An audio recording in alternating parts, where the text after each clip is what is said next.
கோரமண்டல கடற்கரை பகுதியில பிரெஞ்சுக்காரர்களுக்கும் ஆங்கிலேயர்களுக்கும் இடையே நடந்த போர் தான் கர்நாடக போர்.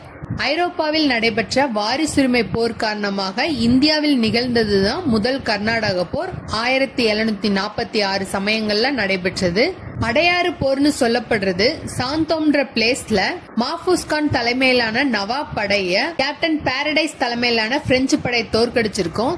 இதுதான் முதலா ஐரோப்பியர்கள் இந்தியாவில வெற்றி கொண்டதா இருக்குது. 1748ல ஐலா சாப்பெல் உடன்படிக்கை மூலமா ஐரோப்பாவில வாரிசுரிமை போர் முடிவுக்கு வருது. இந்தியாவிலேயும் முதல் கர்நாடக போர் முடிஞ்சிருது.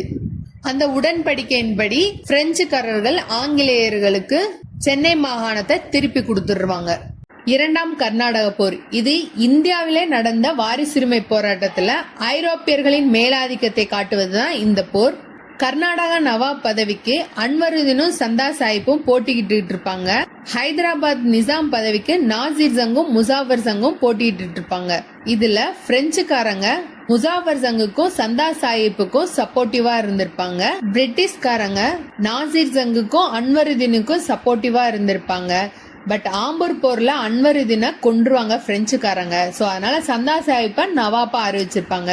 சந்தா சாஹிப்ப பிரிட்டிஷ்காரங்க கொன்னதுக்கு அப்புறம் முகமது அலிய நவாபா ஆக்கியிருப்பாங்க கர்நாடக ரீஜியன்ல.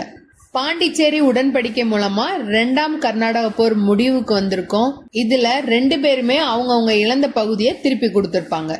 ஐரோப்பாவில் நடைபெற்ற 7 ஆண்டு போரின் காரணமாக இந்தியாவில 1756ல இருந்து 1763 வரைக்கும் நடந்ததுதான் மூன்றாம் கர்நாடக போர். பிரெஞ்சு படை தளபதி கவுண்டி லாலிய ஆங்கில படை தளபதி சர் அயர்குட் வந்தவாசி போர்ல 1760ல தோற்கடிச்சிருப்பாரு. மூன்றாம் கர்நாடக போர் பாரிஸ் உடன்படிக்கை மூலமா முடிவுக்கு வந்திருக்கும்.